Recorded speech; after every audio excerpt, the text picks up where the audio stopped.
মানুষ খুনের মামলাতে আদালতে বিচার হয়, বিচারপতি দেয় যে খুনির ফাঁসির রায়।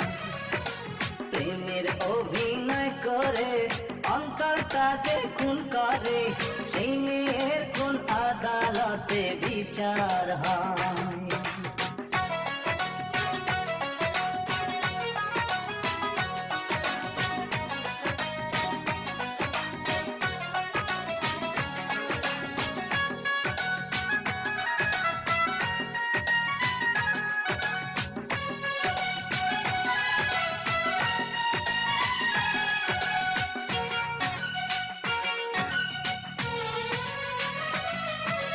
মিষ্টি মুখে মিষ্টি কথায়